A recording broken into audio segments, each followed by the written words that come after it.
बारिश में 10 तरह के पकौड़े बेचने वाली जुगाड़ू बहू। सुबह सुबह बारिश का मौसम हो रखा है। पांचों बहुएं रसोई में जुटी होती हैं। तभी रीता गौरी से, गौरी, तुमने अभी तक चूल्हे पर चाय नहीं चढ़ाई? हमारे पति लोगों को सब्जी मंडी भी जाना है। अगर चाय देने में लेट हो गया तो माँ जी से सुनना पड़ेगा। जी ठानी जी, मैं तो कब से आज जोड़ने का जतन कर रही हूँ, मगर ये उपले सुलगने का नाम ही नहीं ले रही। अंदर से गोबर गीला रह गया है, आग नहीं पकड़ रहा। माँ जी ने उपले भी तो इतने मोटे मोटे बांधे थे, ऊपर से बारिश वाला मौसम चला है। पिछले 2-3 दिनों से लगातार बरसात हुई है, धूप भी नहीं निकल रही तो उपले सूख नहीं पाए। जहाँ गीले उपलों से चूल्हा न जलने से कुमुद गौरी परेशान थी, तभी रीता के दिमाग में जुगाड़ चलता है। मेरे पास एक तगड़ा जुगाड़ है जिससे चूल्हे की आंच दाएं दाएं पकड़ेगी। वो कैसे जेठानी जी? बस देखती जाओ। तब रीता रसोड़े के कोने में रखे एक गैलन से थोड़ा मिट्टी तेल से उपले भिगोकर जलाती है तो तेज आंच पकड़ लेती है। अरे वाह मछली जेठानी जी, क्या धांसू जुगाड़ लगाया! आपके दिमाग की तो दाद देनी पड़ेगी। तभी जोर जोर से बिजली चमकने के साथ आसमान का रंग बिल्कुल काला कर देता है, जिसे देख मनोज उखड़े मिजाज में बोलता है, अरे तुम पांचों देवरानी जिठानी रसोई में इतनी देर से चाय बना रही तो बीरबल की खिचड़ी पका रही हो क्या? हमें पल्लेदारी के लिए जाना है। टाइम से सब्जी मंडी नहीं पहुंचे तो व्यापारी सब्जी की बोरी उतारने के लिए दूसरे पल्लेदार कर लेंगे और हमारी दिहाड़ी मारी जाएगी। जी जेठ जी, बस 5 मिनट, चाय पक रही है, बस छान कर लाई। गजब देवरानी जी, अभी तो न पानी खोला है न चीनी पत्ती पड़ी है। 5 मिनट में इतनी फास्ट फॉरवर्ड में चाय कैसे परोस डालोगी? चंपा भाभी, चूल्हे की आंच इतनी धाएं धाएं जल रही है कि तुरंत चाय बन जाएगी। आप चारों भी लाल चाय पियेंगे तो बता दीजिए, पानी बढ़ा के डालूंगी। वैसे इतने अच्छे मौसम में, वो भी बारिश के मौसम में, तो मलाई मार के दूध वाली चाय और गरम पकौड़े बनाना खाना बनता है। मगर जब से बरसाती लगी है, दूध वाली चाय पीने के लिए भी हम मोहताज हो गए हैं। हमारे पतियों को एक थैली दूध खरीद कर लाने की भी क्षमता नहीं है। दरअसल पांचों भाइयों के पास पक्का रोजगार न होने के चलते पांचों सब्जी मंडी में दिहाड़ी भत्ता लगाते थे, जिनके बदले बड़ी मुश्किल से उन्हें 50-50 रुपए मिलते थे। इतनी आमदनी में परिवार को ढंग से पेट भरकर खाना भी नहीं मिलता था। खासकर बरसात लगने के बाद लेबर मिस्त्री वाले भी सब्जी मंडी में बोरी उतारने के काम में लग जाते थे, जिसके चलते काम की मारामारी रहती थी। माँ जी, बता दीजिए खाने में क्या बनेगा?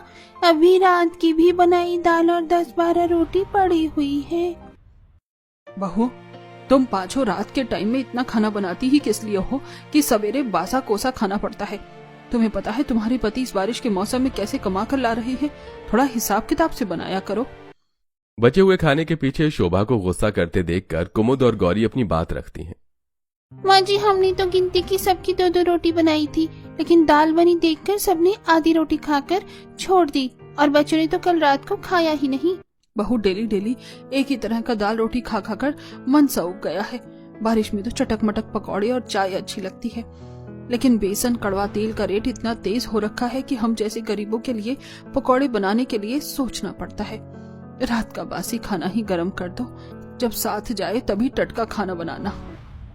ऐसा कहते हुए गरीब शोभा का पकौड़े खाने के लिए मन तरसते देखकर पांचों जुगाड़ू बहू रसोई में जाती हैं। एक एक करके दाल मसाले के डिब्बे देखने लगती हैं और एक डिब्बे के अंदर से थोड़ी मात्रा में दाल पड़ा दिखता है। ये चना दाल तो मुश्किल से 1 से 2 मुट्ठी ही है। मैं सोच रही थी सबके लिए सील पर दाल पीसकर चना दाल के पकौड़े बनाती, मगर इतनी सी चने दाल में तो सबके हिस्से में 2-2 पकौड़े भी नहीं आएंगे। तभी एक बार दोबारा से रीता का जुगाड़ वाला दिमाग दौड़ता है। हमारे पास ज्यादा मात्रा में चना दाल उपलब्ध नहीं है, तो हम इसमें 1-2 मुट्ठी आटा मिलाकर प्याज लगाकर पकौड़े खोल लेते हैं। ये आपने अच्छा जुगाड़ लगाया जेठानी जी, आटे के पकौड़े आसानी से पच भी जाएंगे।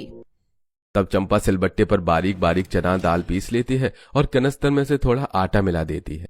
कुमुद, जब तक मैं बेसन घोलती हूँ तुम साबुत लाल सूखी हरी धनिया मिर्च पीस लो। साबुत मसाले डालने से पकौड़े ज्यादा मिर्चदार लगेंगे। जी जेठानी जी। तब कुमुद जार से साबुत हल्दी धनिया मिर्ची निकालकर सिलबट्टे में पीसती है। तभी सविता आंच सुलगाकर चूल्हे पर कढ़ाई चढ़ाती है। कढ़ाई गर्म हो गई है, मैं तेल डाल रही हूँ। कड़वा तेल भी इतना कम है, इतने थोड़े तेल में पकौड़े कैसे बनेंगे? जेठानी जी, मैंने घोल को अच्छी तरीके से फेंटा है ताकि पकौड़े ज्यादा तेल ना पिए। इतने तेल में बात बन जाएगी। बाकी पकौड़े छलनी से नहीं, बड़े छन्नोटे से बनाना, ताकि एक्स्ट्रा तेल कढ़ाई में ही निकल जाएगा। हाँ ठीक है, तभी बाहर ठंडी ठंडी हवा चलने लगती है, तगड़ी बारिश होने लगती है।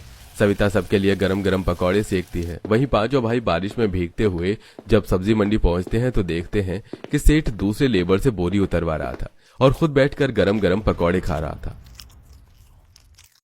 अरे चलो चलो, जल्दी जल्दी से आलू प्याज की बोरी उतारो। जो जितनी ज्यादा बोरी उतारेगा उसको 10 रुपए की जगह एक बोरी पर 20 रुपए दूंगा। सेठ के लालच देने पर गरीब मजदूर बोरी उतार कर जल्दी जल्दी रखने लगते हैं। तब अखिलेश सेठ के पास आता है। सेठ, हम पांचों भाई तो आ ही रहे थे, फिर आपने हमारी पल्लेदारी दूसरे को दे दी। हाँ तो क्या करता तुम्हारा इंतजार करके, अपने आलू प्याज की बोरियों को बारिश में गीले होने देता? हाँ, ताकि सारा सौदा खराब हो जाए। नुकसान तो मेरा होता ना। तुम पांचों ने तो रोज का लेट आने का धंधा ही बना रखा है, इसलिए आज से तुम्हारी पल्लेदारी खत्म।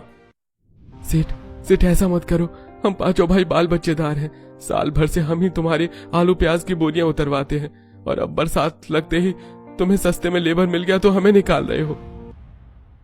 हाँ सेठ, थोड़ा तो हमारे बारे में सोचो। ऐसे मानसून के मौसम में दूसरा काम धंधा भी नहीं मिलेगा। अपने परिवार का खर्चा कैसे चलाएंगे? हमारा परिवार भूखा मर जाएगा। अरे भाड़ में गया तुम्हारा परिवार, मुझे कोई लेना देना नहीं है। अब मेरे सिर पर खड़े होकर माथा मत खाओ, मुझको नाश्ता पानी करने दो। तुम्हारे चक्कर में मेरे चिकन के पकौड़े भी ठंडे हो गए, स्वाद भी आधा हो गया। बेचारे पांचों सेठ के आगे बहुत गिड़गिड़ाते हैं, मगर मक्कार सेठ उनकी अर्जी को अनदेखा करके स्वाद से चिकन पकौड़े खाने लगता है। वाह भाई वाह, वही ये लेग पीस वाला चिकन पकौड़ा तो खाने में एकदम लजीज लग रहा है, मजा आ गया। हाँ, ऐसे बरसात के मौसम में चिकन मटन के पकौड़े खाए बिना तो मौसम का कोई मजा ही नहीं है। चलते हैं भैया, हमारी बातों का इस कंजूस सेठ पर जूं भी नहीं रेंगने वाला। चलो कोई दूसरा काम देखते हैं, बारिश का मौसम है। भूखे बारिश में भीगते हुए पांचों सब्जी मंडी में एक एक व्यापारी की दुकान पर काम मांगते हैं, लेकिन हर जगह से केवल हताश ही लौटते हैं। बारिश के चलते काम तो बिल्कुल भी है ही नहीं, अब घर परिवार का खर्चा कैसे निकलेगा? ऐसा बोलते हुए पवन जहां सब्जी मंडी खत्म होती है उस कोने में देखता है जहां पर सड़ी गली सब्जियों का खत्ता बना हुआ था, जहां ऊपर कुछ कुछ ताजी सब्जी भी थी। पवन उनमें से सब्जियां चुनने लगता है। पवन, ये तू खत्ते में से सब्जी क्यों छांट रहा है? भैया, इसमें काफी सारी सब्जियां बनाने खाने लायक लगती हैं। देखिए, किसी सब्जी वाले ने ये पालक की गड्डी ऐसे ही फेंक दी। इसमें से बस जड़ें ही तो गली हैं, पत्ते एकदम ताजा ताजा हैं। घर ले चलते हैं, छांट कर सब्जी बन जाएगी। वैसे ये आलू भी कोई खराब नहीं है, केवल थोड़े हरे कट्टे से हैं और प्याज भी सही है। ऐसा कहते हुए मनोज भी आलू प्याज को चुनकर थैली में भर लेता है। खराब सब्जियों को घर पर ले आते हैं, जहां पर बहुएं सास ससुर को गर्मा गर्म पकौड़े बनाकर खिलाती हैं। बाबूजी, आपको और पकौड़े डालो? अरे नहीं बहू, पकौड़े तो तुमने बहुत स्वादिष्ट बनाए थे कि मैंने 2 प्लेट खा लिए। मेरा पेट टंच है, इससे ज्यादा खाऊंगा तो पचाना भारी हो जाएगा। ऐसा करो, थोड़े पकौड़े उन पांचों के लिए भी बचा कर रख देना, बारिश में से आकर वो खा लेंगे। मम्मी, मेरी प्लेट में दाल वाली 4 पकौड़े और डाल दो। राजू, तूने सबसे ज्यादा पकौड़े खाए हैं, अभी पापा और चाचा भी खाने के लिए बाकी बचे हैं, दोबारा बनेंगी तो खा लेना। तभी पांचों मकान में आ जाते हैं। रीता बड़े प्यार से पांचों को पकौड़े खाने के लिए पूछती है। अजी, आप सब लोग आ गए हैं, घर में गरम गरम पकौड़े बने हैं, निकालो। नहीं, तुम ही खा लो पकौड़े, हमें नहीं खाना। अरे मनोज, रीता बहू कितने प्यार से खाने के लिए पूछ रही है, तू उस बेचारी पर झिझक क्यों रहा है? अरे तो क्या करूं पिताजी, इन पांचों की डेली देर करवाने के चक्कर में आज सेठ ने हमें काम से खदेड़ के निकाल दिया। ऊपर से न तो हम पांचों भाई इतने पढ़े लिखे हैं और न ही घर में पैसा जोड़ कर रखा पड़ा है कि महीना 2 महीना बगैर काम के लिए हम घर में बैठ कर खा लें। अजी, आप तो ऐसे भड़क कर दिखा रहे हैं जैसे सरकारी नौकरी वाली तनख्वाह देता था आपका सेठ। दिन भर गधों की तरह बोरी उतरवाता था और बदले में 50 रुपए पकड़ा देता था। वो तो हम बहुएं कैसे घर का खर्चा चला रही हैं। रीता सही कह रही है देवर जी, आखिर कब तक आप पांचों भाई उस सेठ के यहाँ दिहाड़ी बत्ती का काम करेंगे? धीरे धीरे बच्चे भी बड़े हो रहे हैं, किराए के मकान में कब तक टाइम काटेंगे? आप पांचों भाई मेहनत से कमाएंगे तो कल को अपना घर मकान भी बनाना है। सभी, तो तुम कहना क्या चाहती हो? साफ सीधे कहो, हम भाई अभी तक कोई झक नहीं मार रहे थे। तुम पांचों को तो घर में रहकर बस बनाकर खिलाना है, बाहर निकलकर नमक तेल हमें जोड़ना पड़ता है, तब पता चलता है कौन से खेत का क्या होता है। भैया जी, दूसरे की चाकरी करने से अच्छा कर आप पांचों भाई बारिश के मौसम में चाय पकौड़े की रेडी भी लगाएंगे ना, तो रोज के 1000 रुपए कमा लेंगे। अरे खाने पीने का ठेला खोलने के लिए पूंजी लगती है, बर्तन ठेला लगता है और जगह देखनी पड़ती है। तुम पांचों तो बड़ी जुगाड़ करती हो ना, तो बस पैसों का जुगाड़ लगा दो, हम लगा देंगे रेडी। पवन के तंज कसने पर 5 जुगाड़ू बहुओं की आंखें नम हो जाती हैं और ऐसे ही 2-4 दिन गुजर जाते हैं और 5 राशन कोटे से अनाज लेने जाती हैं। ये लीजिए, आपके परिवार के सभी सदस्यों को मिलाकर ये 50 किलो गेहूं, 50 किलो चावल और ये 20 किलो चना दाल। जहां हर महीने 5 बहू को कोटे से केवल राशन में गेहूं चावल मिलता था, इस बार उन्हें 20 किलो की दर से चने का दाल मिलती है। सर पर राशन उठाए 5 खराब बारिश के मौसम में रोड से घर जाने लगते हैं। सही है, कम से कम भगवान की दया से हमें इस बार राशन का थोड़ा ज्यादा सहारा हो गया। वैसे भी हमारे पति बेरोजगार बैठे हैं। तभी रोड किनारे ब्रेड पकौड़े कचौरी समोसे की रेडी पर भीड़ लगी देखकर कुमुद कहती है, देखो उस पकौड़े वाले की ठेले पर लोगों ने कैसी मक्खी की तरह भीड़ मचा रखी है। अच्छी बिक्री कर रहा है पकौड़े बेच के। देखो इस पकौड़े वाले की रेडी कितनी चल रही है और एक हमारे पति हैं जो घर में बैठकर हाथ मल रहे हैं। इसी तरह बातें करते हुए 5 घर पहुंचती हैं, जहां उनके पति कुछ सड़ी सब्जियों में से अच्छी सब्जी छांटकर अलग कर रहे थे। भैया लगभग सारी सब्जी छट गई, मैं रेडी पर सजाता हूँ, फेरी लगाकर 200-400 तो कमा लेंगे। घर में इतनी मात्रा में आलू प्याज टमाटर पालक मौजूद देखते हैं। घर के बाहर रेडी खड़ी थी और बहू के पास कोटे से मिला राशन दाल जो कि पकौड़ी बनाकर बेचने के लिए काफी था। अजी इतनी थोड़ी थोड़ी सब्जियों को बेचकर आप कितनी बिक्री निकाल लेंगे? अरे इन सब्जियों को छांटकर बेचने के लिए तो मंडी से चुनकर लाए थे ताकि घर का खर्चा के लिए पैसा कमा सके। देखिए इतनी थोड़ी मात्रा में सब्जी बेचने से कुछ खास आमदनी नहीं होगी, लेकिन अगर हम इन सब्जियों के पकौड़े बनाकर बेचेंगे ना तो बारिश के मौसम में खूब बिक्री होगी और कमाई भी अच्छी होगी। सविता की राय सुनकर सब राजी हो जाते हैं, लेकिन अब जुगाड़ू बहू के सामने पकौड़े बनाने की सामग्री जुटाने की समस्या मुंह बाई खड़ी थी। जेठानी जी पकौड़े बनाने में तेल बेसन भी लगेगा और स्पेशली चटनी के बिना क्या हम ग्राहक को सूखे पकौड़े परोसेंगे? धनिया लहसुन मिर्ची भी चाहिए होगा। देवरानी जी चटनी का भी जुगाड़ हो जाएगा। पहले जल्दी से इस चने की दाल को हाथ चक्की में डालकर बेसन बनाते हैं। कुमुद गौरी हाथ चक्की में चने दाल को पीसकर बेसन बनाने लगती हैं। वहीं रीता चंपा ओखली में मसाले कूटती हैं। तभी सविता मकान से बाहर निकलती है और आंगन की क्यारी में लगी धनिया मिर्च के पेड़ पौधे से पत्ती कलियां तोड़कर अंदर लेकर आती। अरे वाह सविता जेठानी जी, आप इतने फ्रेश ताजा धनिया मिर्ची कहाँ से तोड़ कर लाई है? कितना फ्रेश और ताजा सा है ये। कुसुम ये ताजा ताजा धनिया मिर्ची मैं कहीं से तोड़ कर नहीं लाई हूँ, बल्कि अपने ही आंगन में उपजाया है। जब तुम्हारे जेठ जी 1-2 हफ्ते पहले मंडी से गली मिर्च और धनिया लाई थी तो मैंने उन्हें फेंक कर नहीं था, बल्कि आंगन की मिट्टी में लगा दिया था। और देखो बारिश के मौसम में बिना खाद पानी दिए अपने आप ही लग गया। सविता दराती से कुछ ताजा धनिया मिर्ची को बारीक बारीक काट लेती है। 2 बहुएं हाथ चक्की में बारीक चना दाल पीस कर निकाल लेती हैं और 2 बहुएं खरा धनिया साबुत मिर्च सब कुछ अच्छे से कूट लेती हैं। 3 बहू अलग अलग बर्तनों में 4-5 तरीके के पकौड़े बनाती हैं, जैसे कि आलू पकौड़ा, प्याज पकौड़ा, पालक पकौड़ा, चना दाल पकौड़ा और टमाटर के पकौड़े। एक बहू चूल्हे पर पकौड़ों को तलती है और एक बहू सिलबट्टे पर हाथों से चटनी बनाती है। इसके बाद रेडी पर चटनी पकौड़े रखकर 5 बारिश में पकौड़े का ठेला लेकर बाजार में खड़ी हो जाती है। आओ प्यारे प्यारे भैया दीदी, गरम गरम आलू प्याज की पकौड़े करारी पकौड़े खा लो। 10 रुपए के 5 सब्जी पकौड़े सिलबट्टे की चटनी के साथ। कुमुद की लुभावनी आवाज सुनकर दूसरी ठेली पर आलू पूरी खा रहे कुछ ग्राहक चटनी पकौड़े के स्वाद से खिंचे चले आते हैं। अरे बहन जी 1 प्लेट गर्मा गर्म आलू प्याज के पकौड़े लगा दो। जी अभी लगाती हूँ बस। सविता स्टोव जलाकर पकौड़े को सेकने लगती है। चंपा डोंगे में चटनी डालती है और गर्मा गर्म पकौड़े चटनी ग्राहक को परोसती है, जिसे खाकर ग्राहक काफी ज्यादा खुश होते हैं। अरे वाह, क्या जबरदस्त आलू प्याज के पकौड़े बनाए हैं और प्लस में सिलबट्टे की पीसी धनिया मिर्च की चटनी से डुबोकर खाने में तो डबल मजा आ रहा है। बहुत बहुत शुक्रिया बहन जी। वैसे हमारे ठेले पर 2-3 वैरायटी के और भी पकौड़े हैं, जैसे पालक पकौड़ी और चने दाल के तीखे पकौड़े हरी मिर्च डाल कर बना रहे हैं। वैसे चने दाल के पकौड़े मैंने आज तक नहीं चखे। 1 पीस डालना, अगर मुझे पसंद आए तो फुल प्लेट लगवाऊंगी। कुमुद ग्राहक को क्रिस्पी चने दाल के पकौड़े खिलाती है, जो कि उसे काफी पसंद आता है। वाह, ये चने दाल का तीखा पकौड़ा तो बहुत ही ज्यादा दमदार है और मस्त है। ऐसी बारिश के मौसम में इतने टेस्टी पकौड़े खाने को मिल जाए, वो भी इतने सस्ते में। उस ग्राहक को जुगाड़ू बहू के बनाए पकौड़े खाने में इतनी ज्यादा स्वाद लगते हैं कि वो खाती भी है और पैक करवा कर भी ले जाती है। पहले ही ग्राहक से पकौड़ी बेचकर 5 को अच्छी बिक्री होती है। पहले बोनी से हमारे 250 के पकौड़े बिके हैं।